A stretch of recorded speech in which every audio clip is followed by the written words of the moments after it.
Olá, pessoal. Meu nome é Arabella. Eu sou médica assistente do ICESP, da equipe de cuidados paliativos.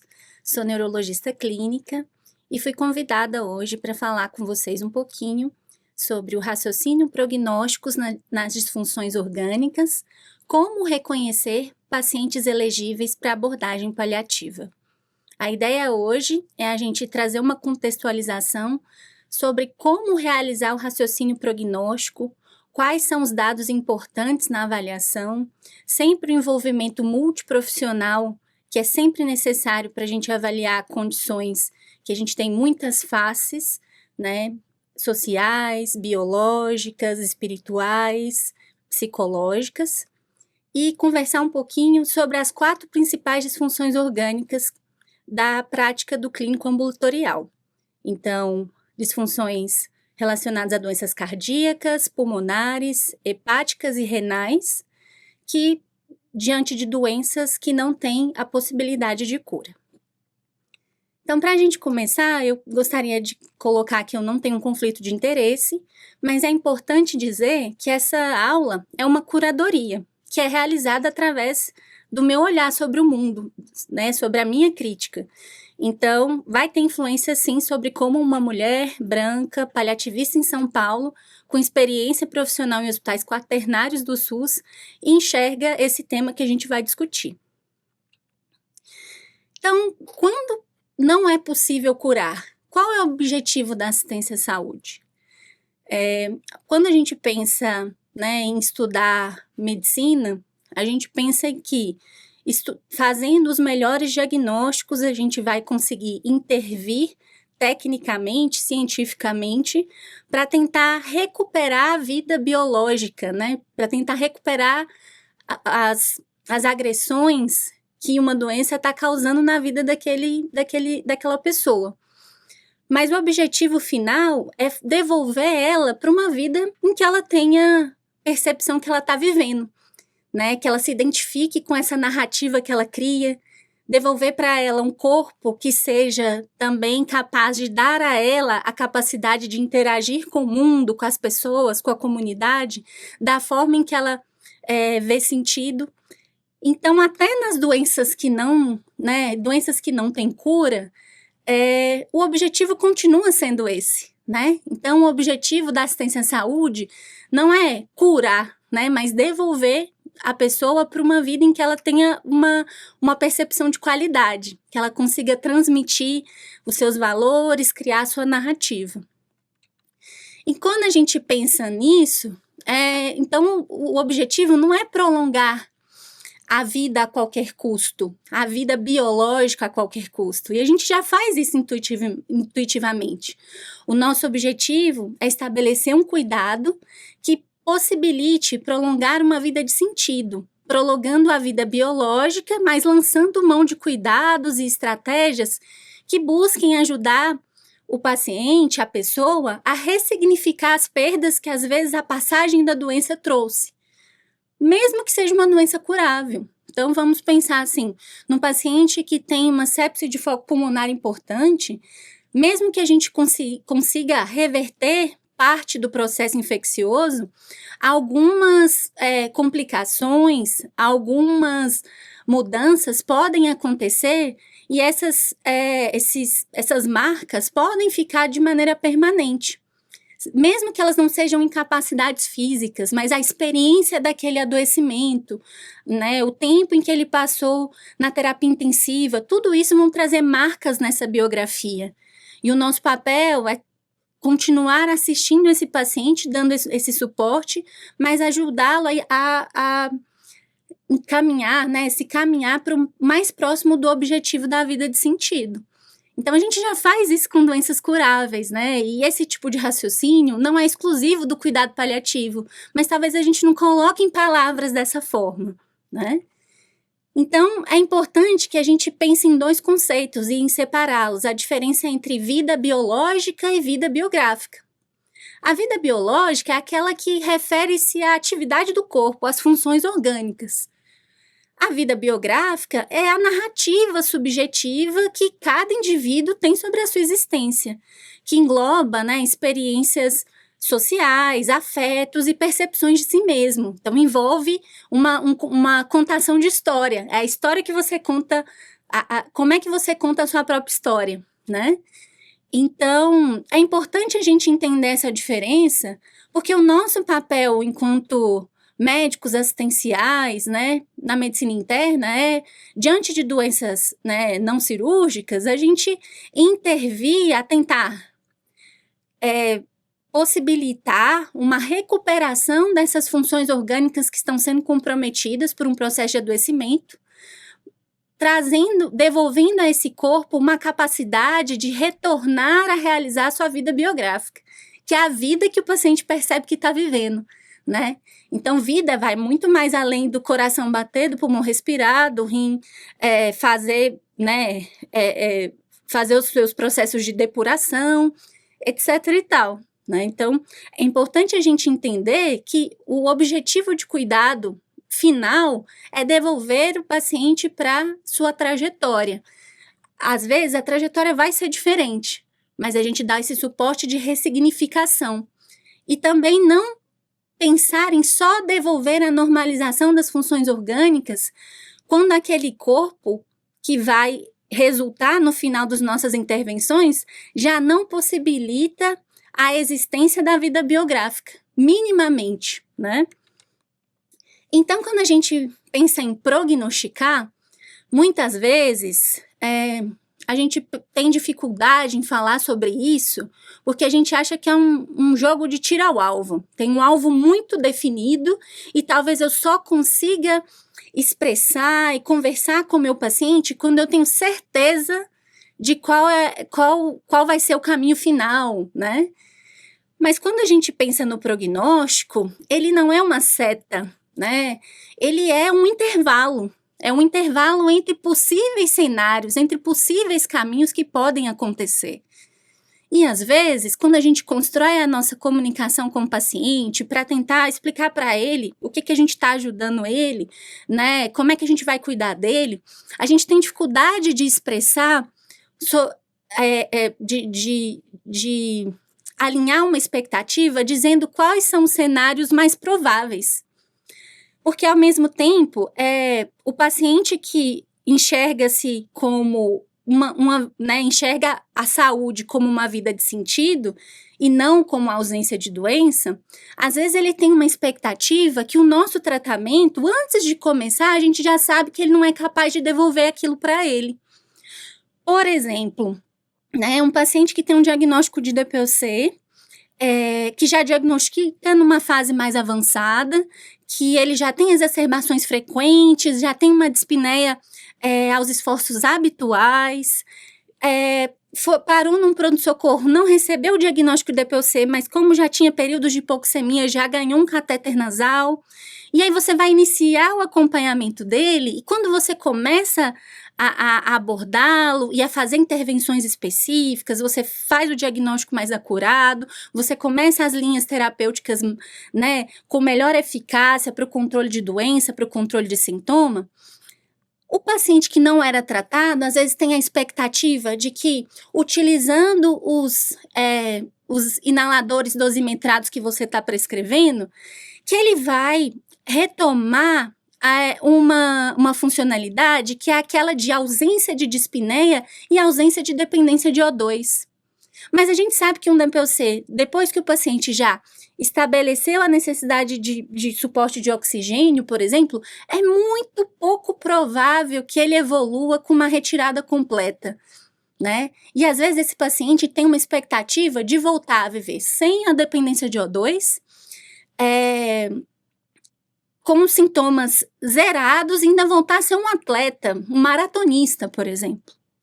Então, quando a gente não fala do melhor cenário possível para os tratamentos que a gente vai entregar, que a gente, né, tem disponíveis para ajudá-lo nesse sentido, na terapia modificadora de doença, quando a gente já não alinha essa expectativa, ele já está mirando um benefício muito maior do que cientificamente a gente vai conseguir entregar com aquele tratamento medicamentoso. E a gente sabe que cientificamente medicações, intervenções, cirurgias não têm um benefício sobrenatural. né? Eles não tendem a superar o melhor benefício possível que foi testado. Mas o nosso paciente vai ter expectativa disso.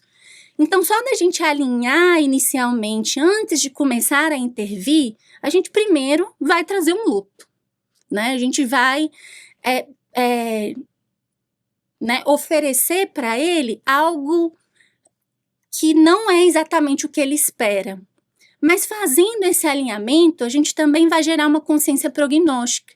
E ele vai conseguir encontrar recursos de enfrentamento, e a gente também vai buscar de maneira multiprofissional ajudá-lo nesse alinhamento de expectativa, e toda quebra de expectativa gera um luto. Isso vai ajudar com que ele, já temos trabalhos que mostram que isso melhora a adesão. Então, falar sobre prognóstico antes de intervir é extremamente importante, principalmente em doenças crônicas, progressivas e incuráveis. Porque a gente sabe que, independente das nossas intervenções, a gente tem cenários mais possíveis de evolução. E a gente já pode colocar isso na mesa, porque isso ajuda, né, o paciente a ser incluído, ajuda a gente a pensar nos impactos sociais e comunitários que aquele processo de adoecimento também vai trazer. Então, ajuda melhor a planejar o cuidado e a envolvê-lo de maneira mais ativa no seu processo de adoecimento, melhorando o engajamento, melhorando a percepção de cuidado, melhorando a percepção de que é ouvido e que suas necessidades são importantes no planejamento dali para frente. Só que, às vezes, a gente olha assim a possível trajetória e a gente só viu um pedaço, né? Parece que são 2 caminhos. Né? E os processos de adoecimento podem ser bem mais complexos, até porque uma doença pode ir se sobrepondo à outra, e boa parte dos pacientes tem mais de 2 comorbidades. Então, às vezes, é uma bacia hidrográfica, não é um riozinho, né? Bacia hidrográfica do Amazonas.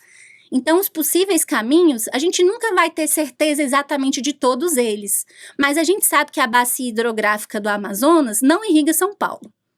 Então, a gente já tem que alinhar a expectativa com o paciente de que os caminhos possíveis dali para frente já não contemplam alguns cenários, né?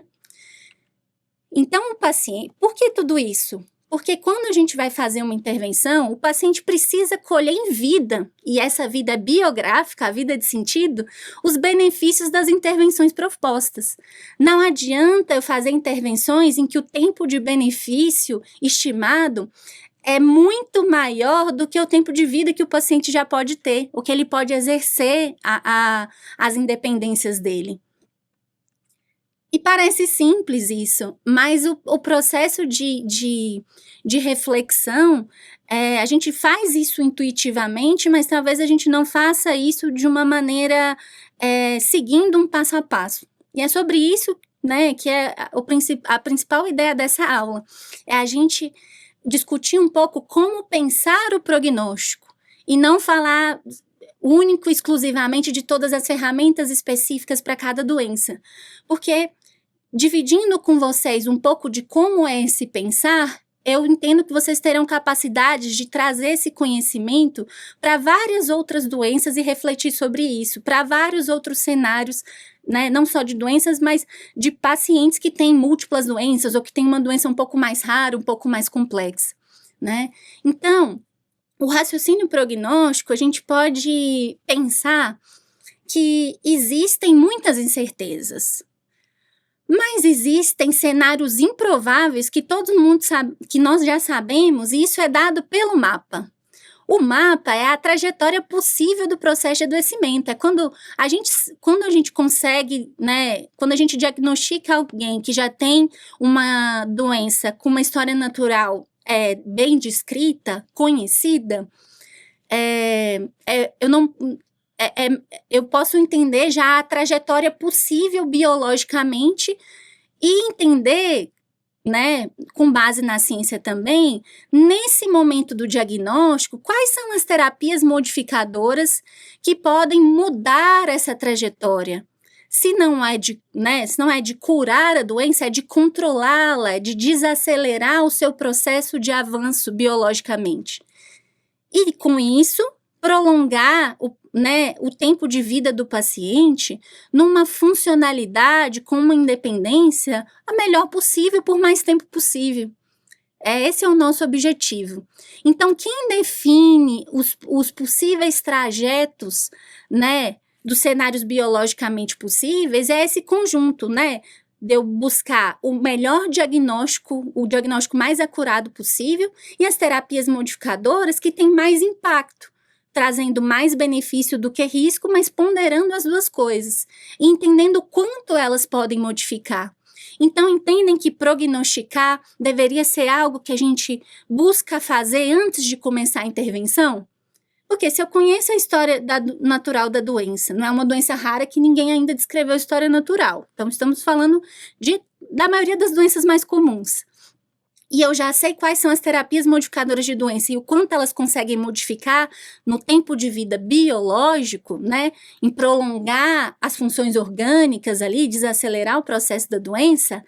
Não é um jogo de incerteza. Falar sobre prognóstico não é olhar uma bola de cristal, né? E a gente precisa assumir que existem probabilidades de cenários possíveis.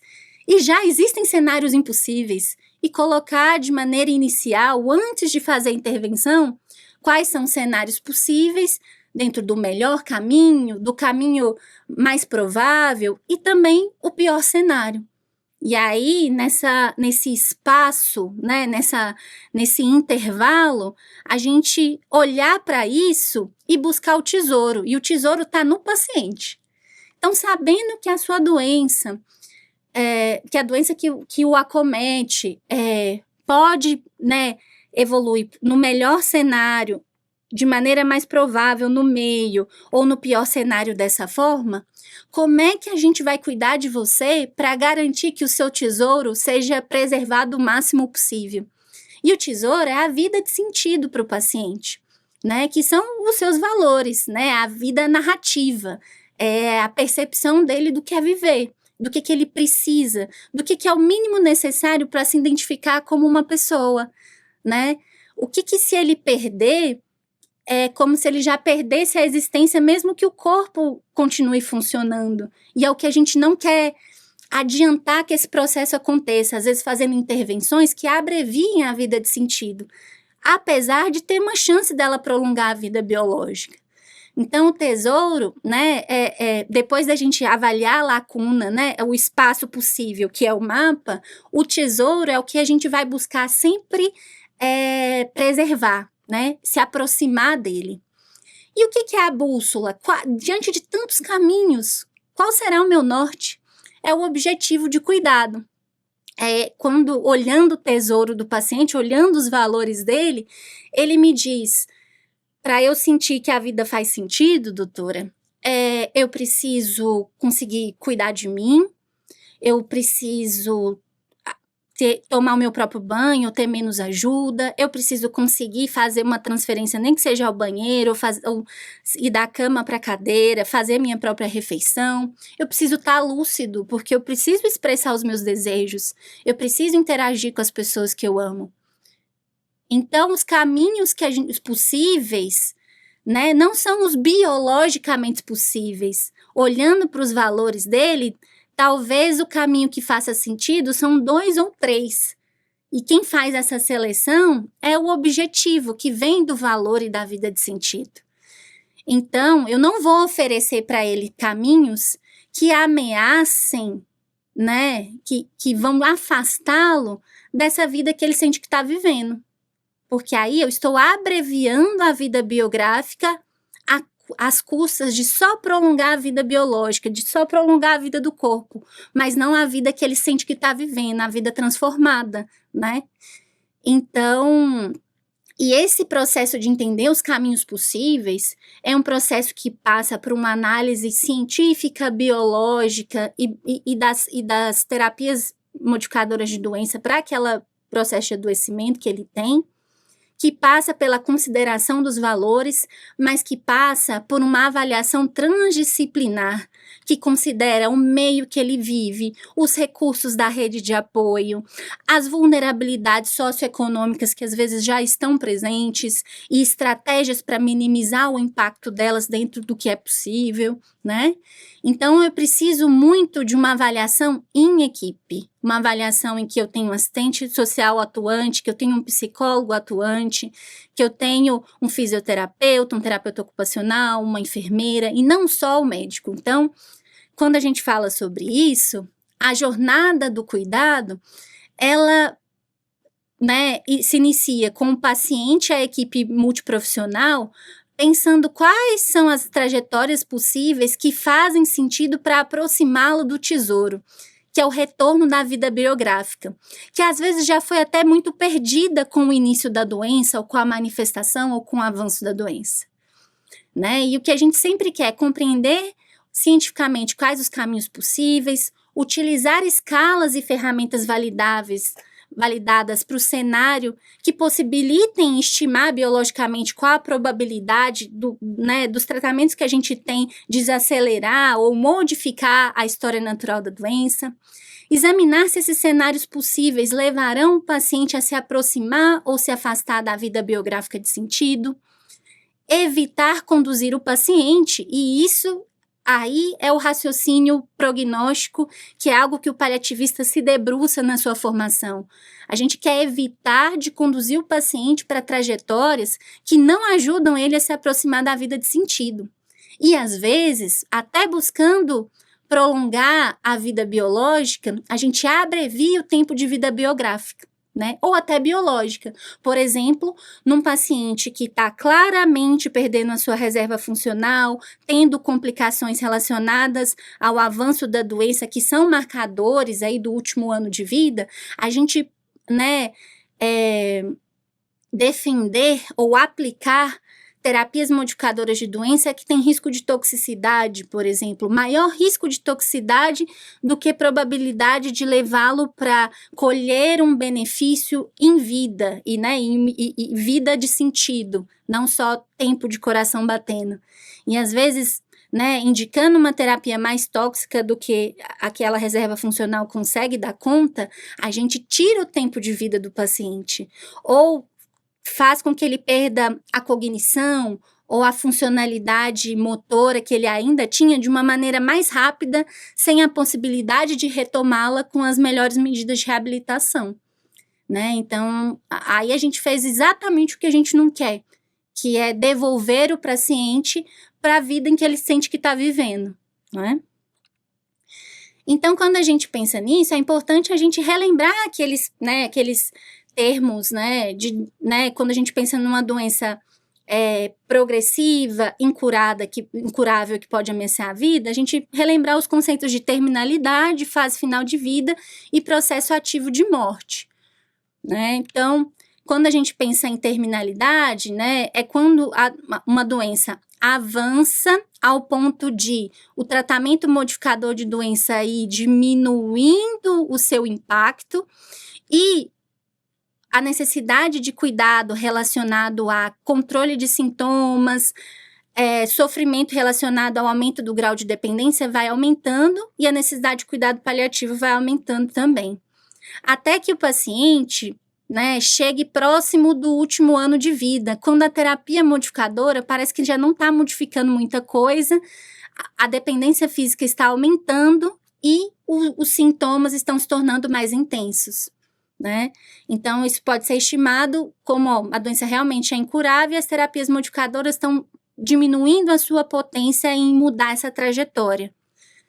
A fase final de vida, né, pode, né, alguns autores defendem ela como um tempo, né, temporalmente, como os últimos 6 meses, às vezes o último ano de vida, em que as terapias modificadoras já não modificam mais, a necessidade de cuidado e controle de sintomas se torna mais importante.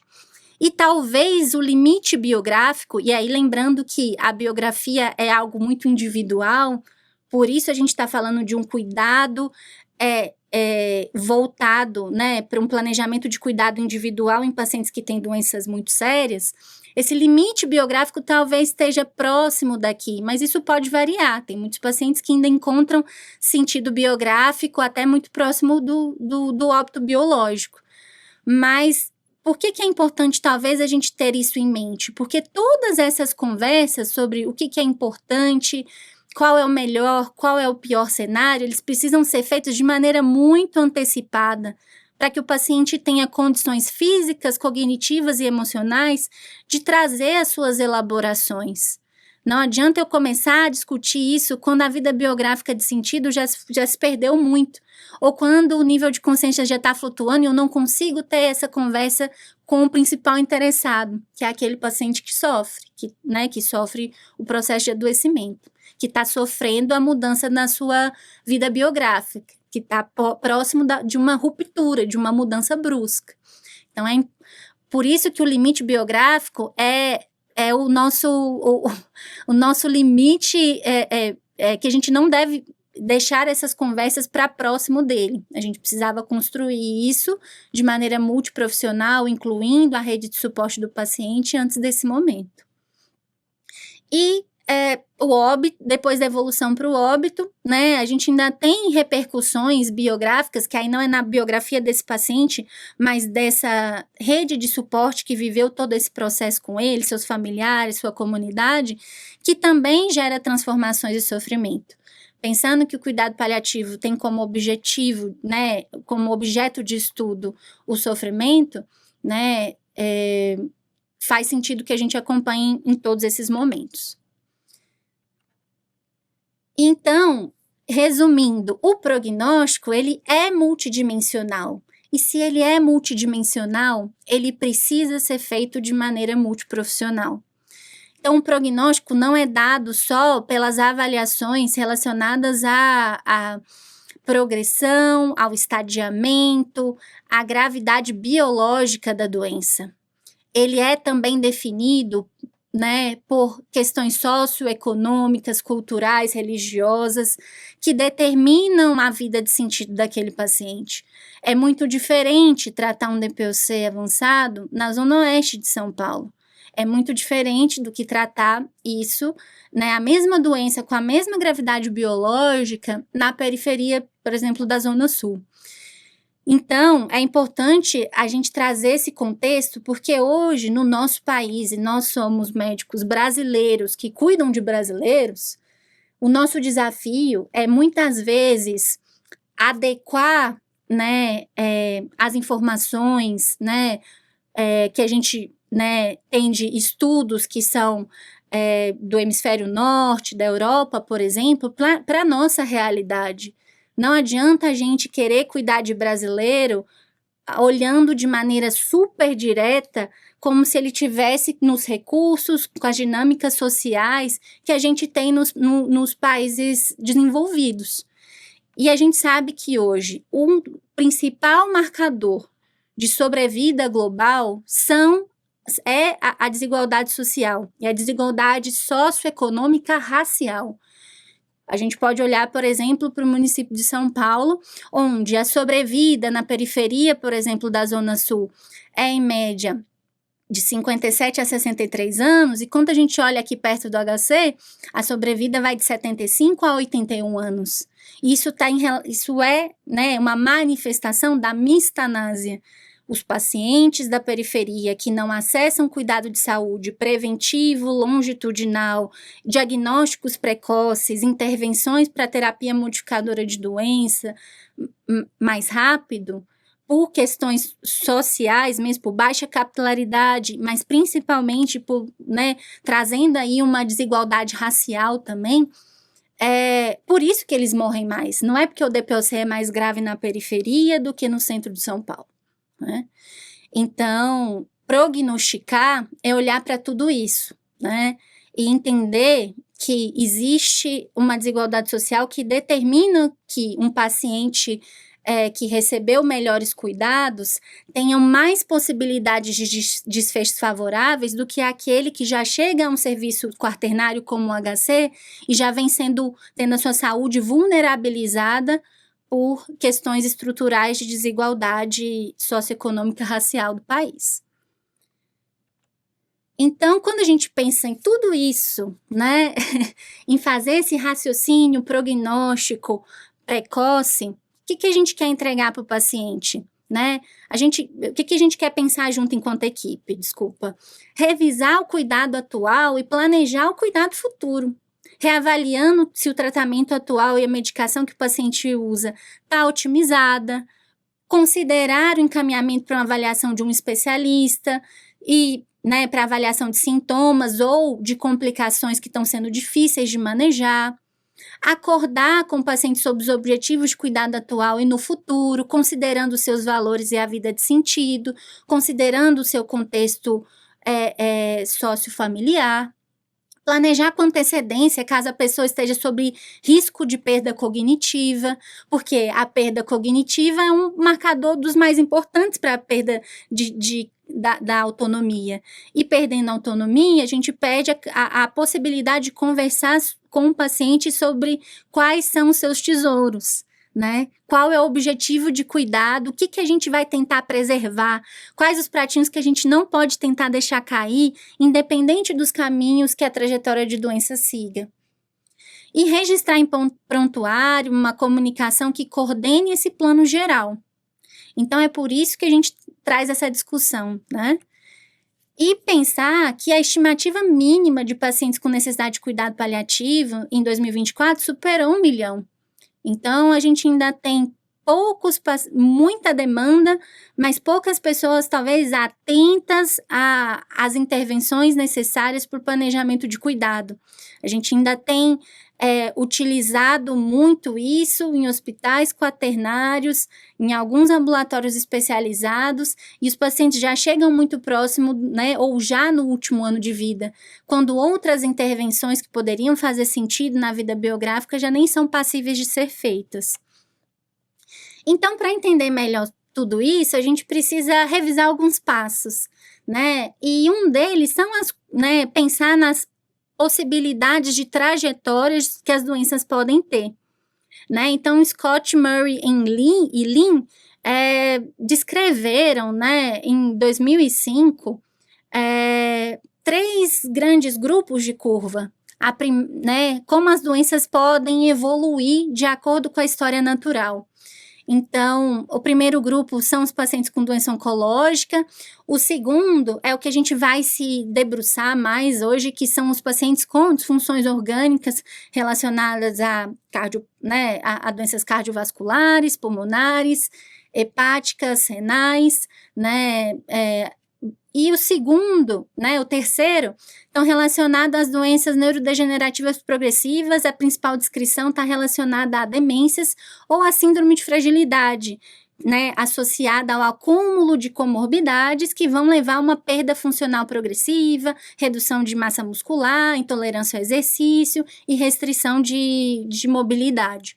Então, nós vamos focar nas disfunções orgânicas e observem já que após o diagnóstico de uma doença crônica por disfunção orgânica, o paciente vai ter uma linha decrescente, ao contrário do câncer, que é uma linha decrescente rápida, uma linha decrescente progressiva, mas que, diante das descompensações relacionadas à doença, ele pode ter uma queda funcional rápida, chegando próximo aí de uma funcionalidade mínima que necessita de uma hospitalização de urgência. Mas com a terapia modificadora, com o melhor suporte clínico para essa complicação, vamos pensar assim, num paciente que tem uma miocardiopatia isquêmica e que evolui com uma IC perfil B. Ele cai a funcionalidade, tem dispneia, fica acamado, e aí com as medidas clínicas ele recupera a funcionalidade, mas nunca próximo da linha que ele estava anteriormente.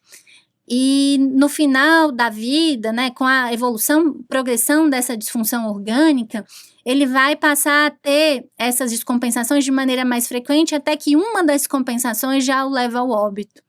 Então, a gente já tem uma descrição de como é que essas doenças podem evoluir e não podemos tratá-las como se cada intercorrência cada complicação, descompensação da IC, fosse uma intercorrência, que é algo inesperado para aquela evolução. e sim é uma complicação. Isso me mostra que a doença pode estar evoluindo e eu preciso olhar o futuro em perspectiva e não olhar só para aquele momento, né, exclusivo.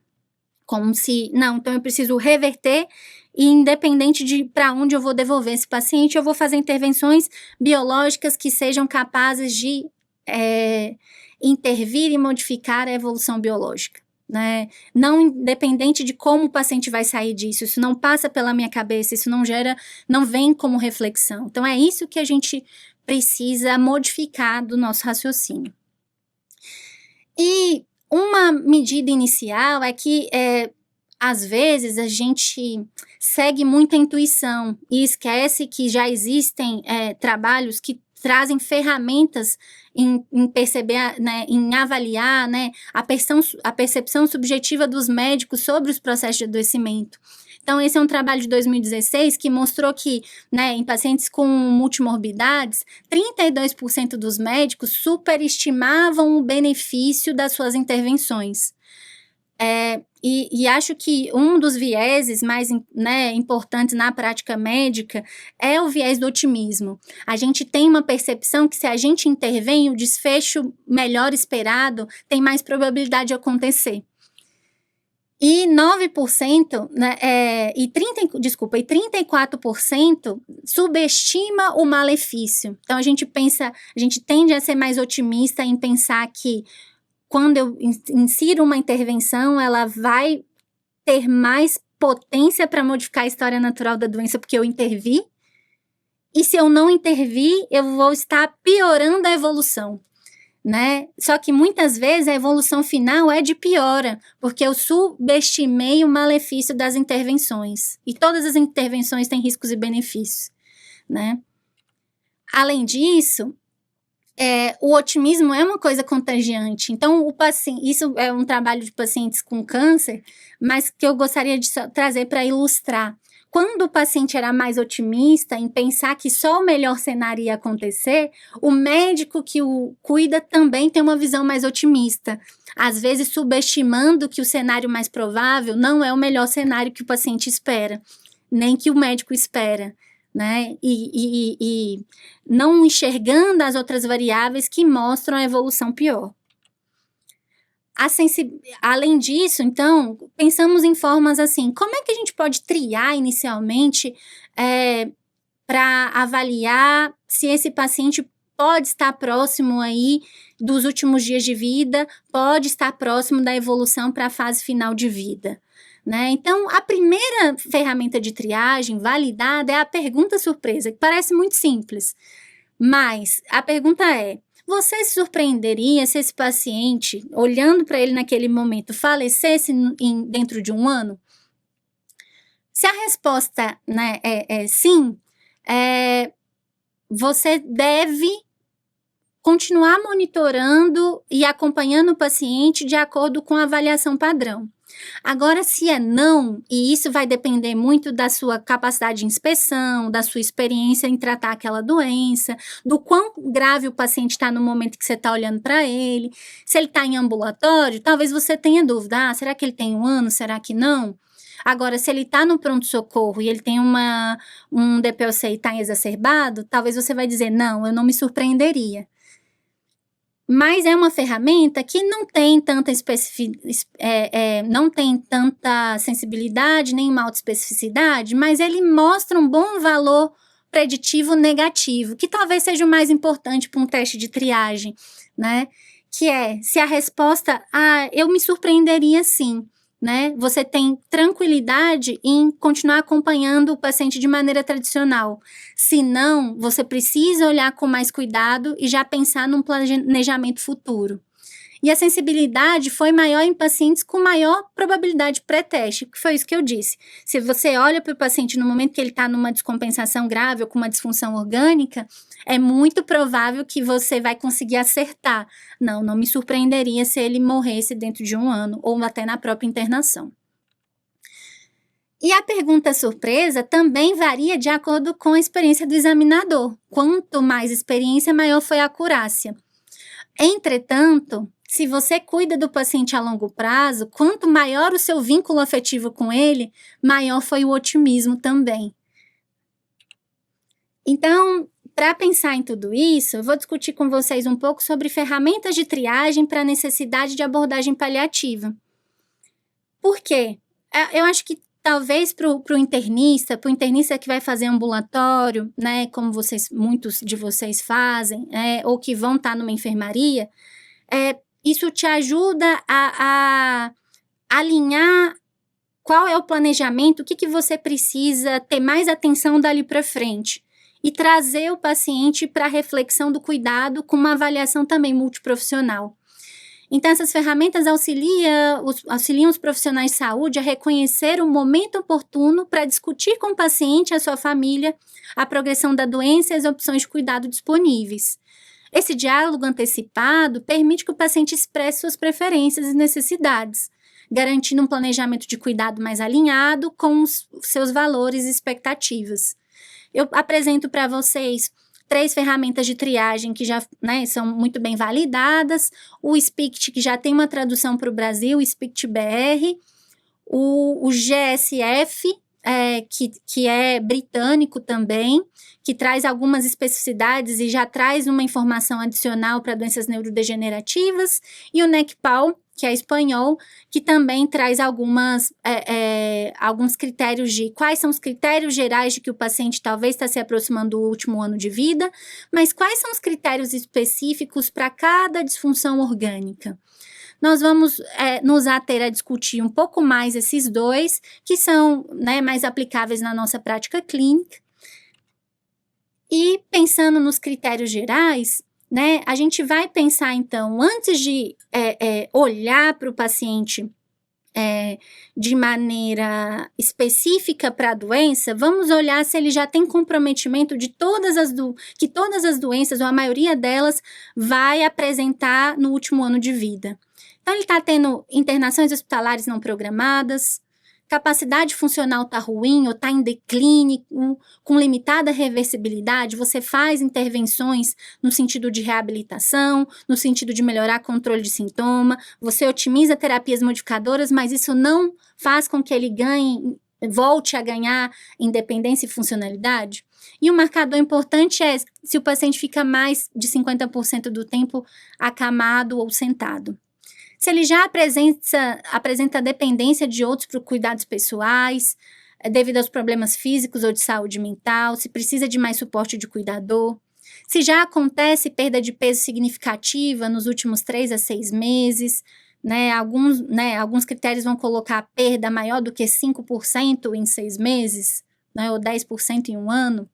Sintomas persistentes apesar do tratamento otimizado da condição de base, e a pessoa da família solicita acompanhamento do cuidado paliativo, ou interrupção ou limitação de algum tratamento. Então, esses são critérios gerais que podem aparecer no fim do último ano de vida de várias doenças progressivas e incuráveis e que já nos levam a balizar, precisamos discutir sobre o plano de cuidado de maneira mais precoce, não dá para adiar. O SPICT-BR vai trazer critérios, coloquei aqui mais como uma forma de vocês consultarem, específicos para cada grupo de doenças, assim como o GSF também vai trazer tanto critérios, de evolução para os últimos dias de vida, critérios gerais, quanto critérios específicos para os diferentes grupos de doença. O que a gente quer é iniciar um passo a passo de raciocínio prognóstico, e acho que o GFS transmite bem isso. Então, o primeiro passo vai ser a gente fazer a pergunta surpresa. Você se surpreenderia ou não se o paciente falecesse no próximo ano, meses, semanas ou dias? Se sim, é uma surpresa, continua o acompanhamento regular. Se não, a gente já precisa começar o processo de identificação dos valores do paciente, pensar nas necessidades de cuidado, avaliar a sua rede de suporte para pensar num plano de cuidado. Se você, eu não sei se ele falece ou não em 1 ano, dá uma olhada se ele tem critérios gerais de piora funcional, que foi aqueles que a gente discutiu ontem. Se ele tem, vamos para o planejamento de cuidados, vamos conversar. Se ele não tem, você volta para o acompanhamento regular. Se você ainda não tem muita certeza se ele tem esses critérios gerais de perda funcional, vá para os critérios específicos de cada grupo de doença, que a gente vai discutir. Se sim, planejamento de cuidado. Se não, retorna para o planejamento regular. Então, os critérios gerais de piora do estado de saúde é a deteriorização física generalizada, com aumento da dependência e necessidade de suporte, as internações hospitalares não planejadas, repetidas, crises agudas em domicílio, procuras ao pronto-socorro, doença avançada, um quadro instável de rápida deteriorização e alta carga de sintoma, a presença de comorbidades múltiplas ao mesmo tempo que tem impactado na funcionalidade global. Então, às vezes, o paciente não tem aqueles marcadores só de avanço do DPOC, mas ele tem ao mesmo tempo. Ele era um grande tabagista, por exemplo. Então, ele pode ter DPOC com miocardiopatia isquêmica, com doença arterial obstrutiva periférica, com disfunção renal crônica, doença renal crônica, e o conjunto da obra gera uma piora da capacidade física generalizada e da qualidade de vida. Redução da atividade com declínio, do status performance, limitação do autocuidado e essa permanência mais 50% do tempo sentado ou acamado.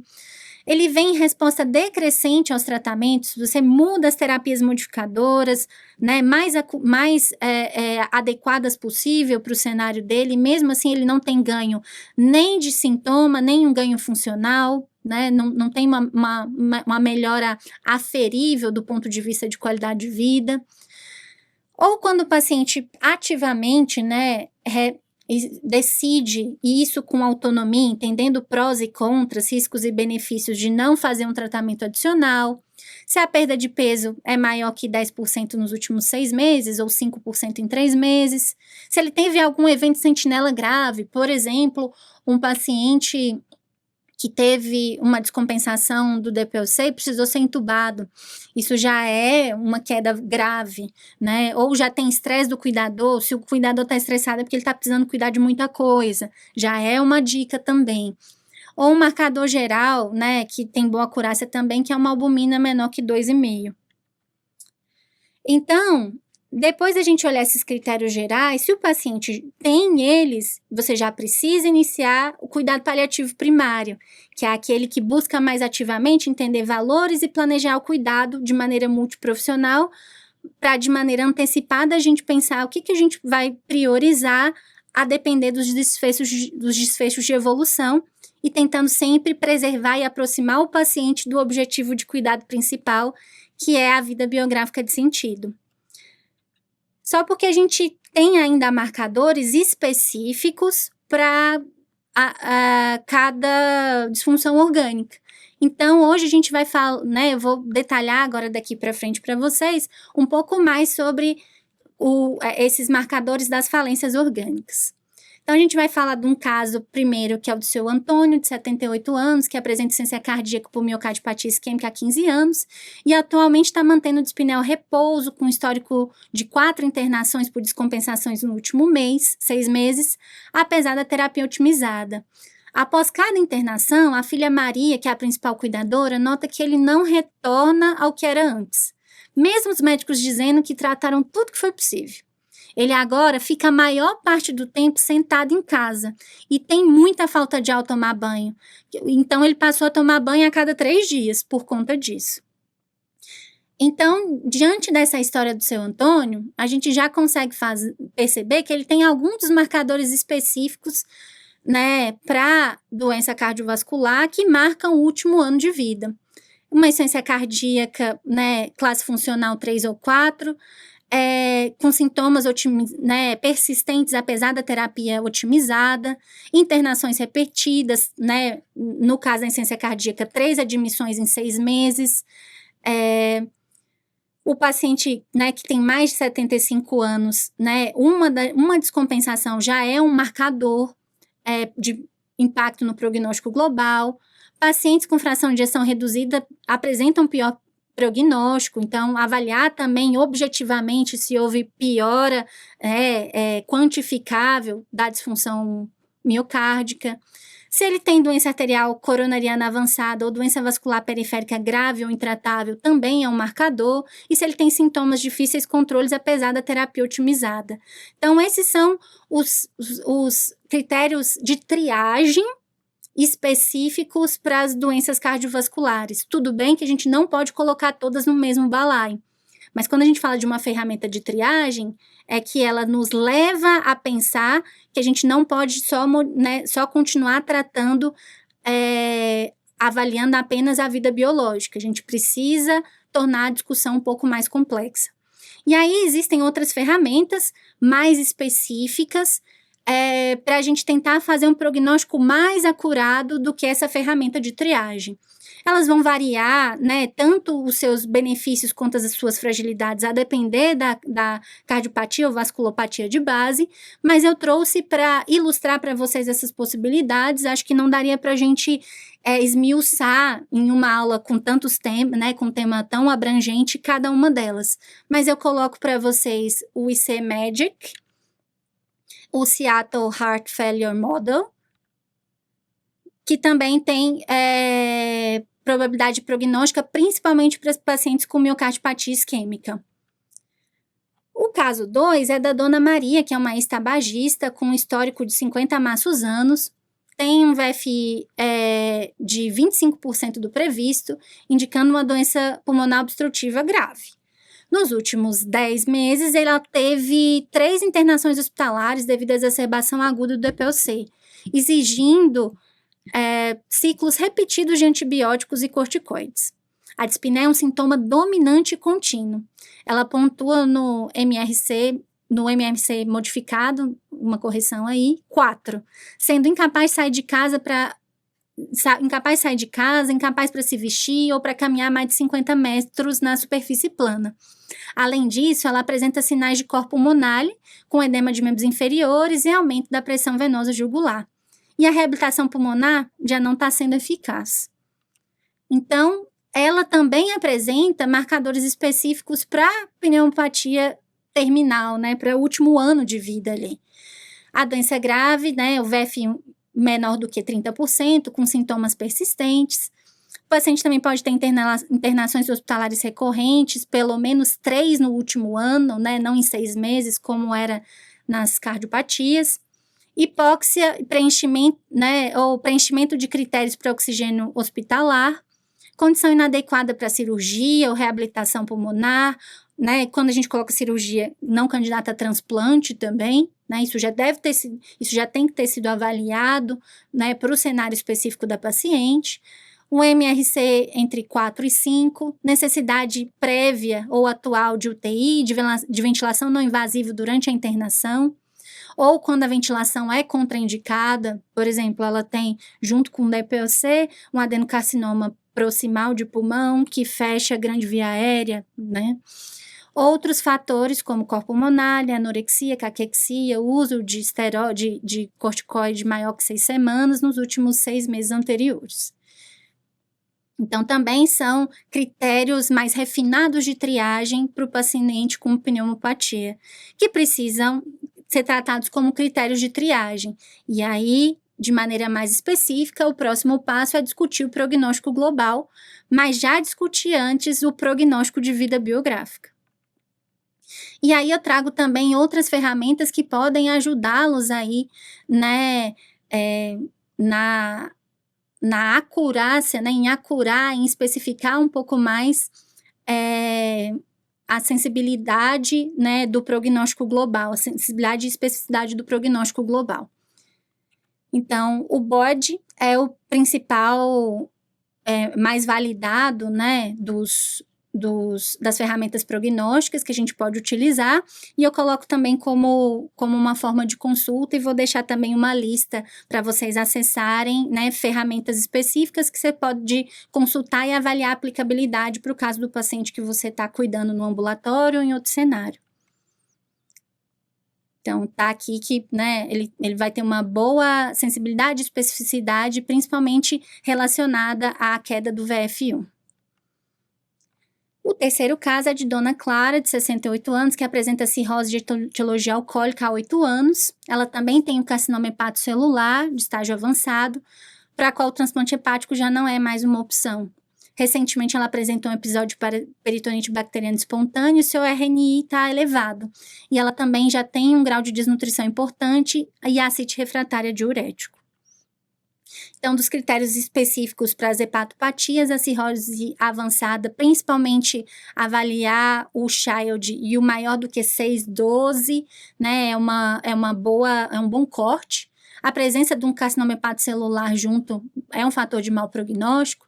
Transplante hepático já é difícil ou inviável com seus critérios específicos, né? Tanto critérios clínicos cirúrgicos quanto critérios sociais.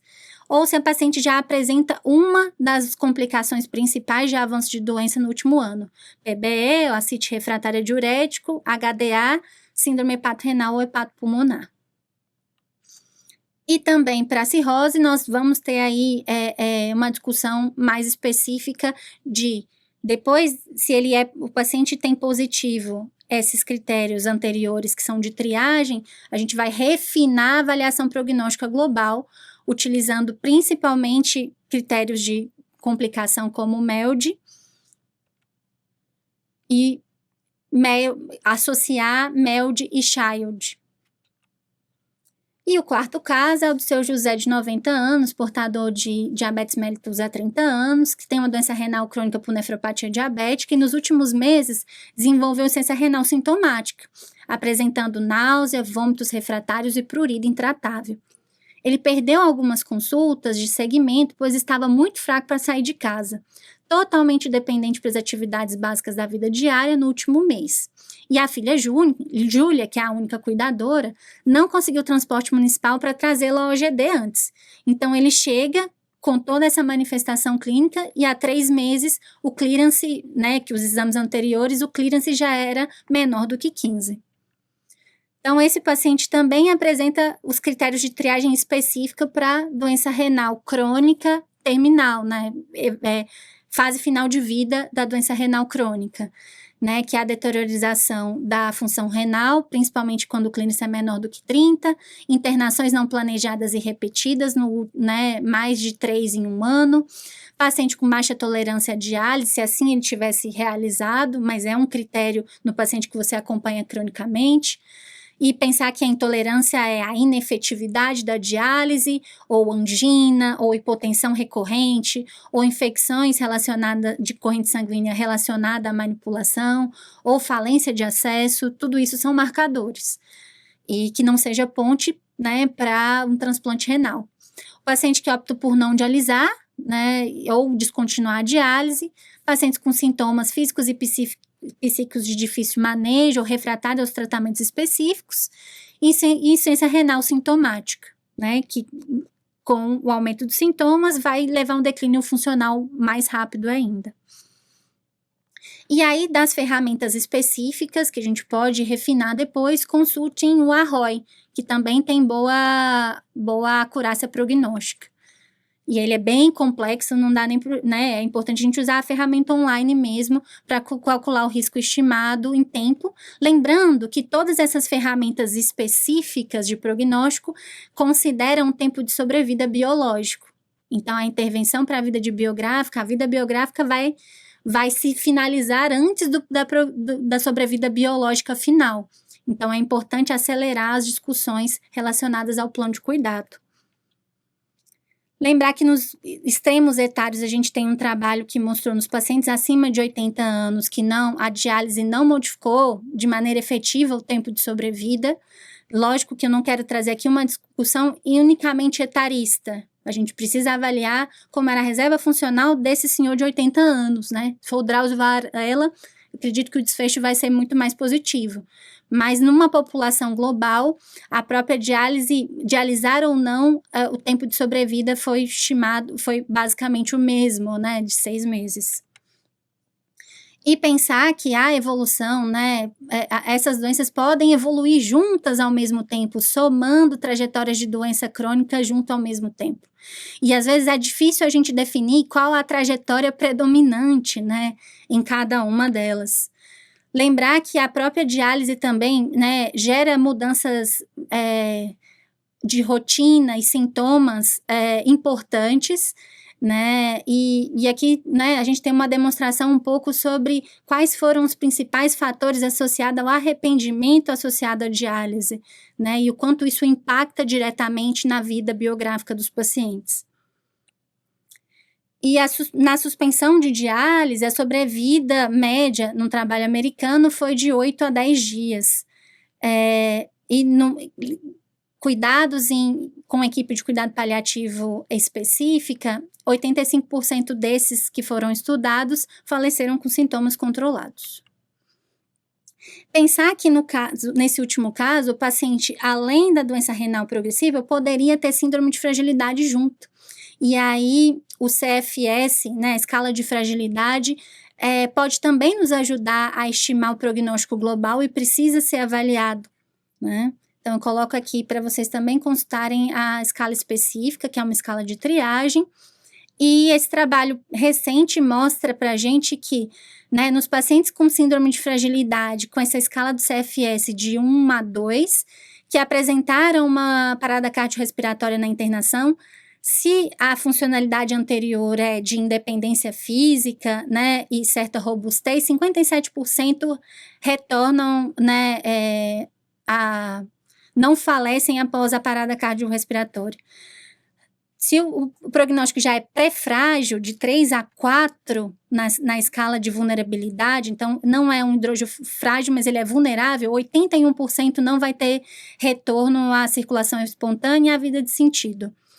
E no caso de escala, né, no paciente que já tem uma fragilidade inicial, 100% dos pacientes não retornaram nesse estudo a circulação espontânea após uma parada cardiorrespiratória. Então, isso mostra para a gente a relação importante entre avaliar a síndrome de fragilidade e o desfecho final numa piora aguda, mesmo que não seja relacionada a uma causa irreversível. Por exemplo, uma evolução para PCR após sepse em progressão e uma disfunção renal e acidose grave, por exemplo. E a síndrome de fragilidade ainda tem seus desafios, porque com o envelhecimento da população, as pessoas começam a carregar um caminhãozinho de doenças juntas ao mesmo tempo, né?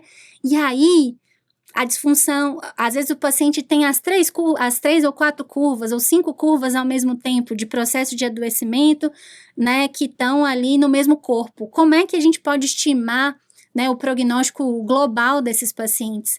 Então, esse estudo foi super interessante. Ele é de 2020, que mostrou um acompanhamento prospectivo, né, durante 12 anos de trajetórias possíveis, né, de pacientes que tinham multimorbidades e idade maior do que 65 anos. Foram avaliados 60 doenças diferentes, pacientes com 60 doenças diferentes, e eles conseguiram separar em alguns padrões mais específicos. Então, quando o paciente culminava em doença psiquiátrica e respiratória, né, eles tinham uma curva de adoecimento específica, né? Então, aqui, por exemplo, o paciente que tem uma alteração respiratória junto com uma alteração neuropsiquiátrica, qual será a trajetória? Doenças cardíacas predominantemente, doenças musculoesqueléticas com respiratória, 15% tiveram uma evolução específica, perda cognitiva e sensorial junta, principalmente relacionado à predominância da síndrome de fragilidade, ou doenças oncológicas e oftalmológicas junto com a síndrome de fragilidade. E aí eles podem ter evolução um pouco diferente relacionada ao último ano de vida e à sobrevida global. Por fim, finalizando, o que eu quero dizer é que falar de cuidado paliativo de maneira precoce e oportuna não antecipa cenários difíceis, não antecipa cenários de piora, né? Então, é a metáfora do guarda-chuva. Quando o paciente vai viver uma intempérie e alguém conversa antecipadamente com ele e entrega um guarda-chuva, que é o cuidado paliativo, ele pode andar com esse guarda-chuva e quando a chuva vier, ele já está munido dele para se proteger. Se a gente perde o tempo em falar do cuidado paliativo e discute sobre ele só no final, o paciente, a chuva vai vir da mesma forma, ele vai se molhar e só no final alguém vem e entrega um guarda-chuva. Então, quanto sofrimento poderia ser evitado se essas conversas já tivessem sido feitas de maneira antecipada e o cuidado paliativo ser utilizado no momento em que ele tem uma demanda específica. Lembrar que a medicina é uma arte de incerteza, mas nós temos base científica que pode definir as probabilidades. Então, a gente tem que se posicionar. Aqui eu deixo para vocês um resumo das principais ferramentas prognósticas que eu citei aqui com vocês e deixo também uma recomendação adicional desse podcast que vai falar também sobre o tema que a gente discutiu hoje. Agradeço muito o tempo que tivemos juntos, fico à disposição aí através do meu e-mail Instagram para conversar com vocês e a gente prolongar essa conversa. Um prazer, até mais.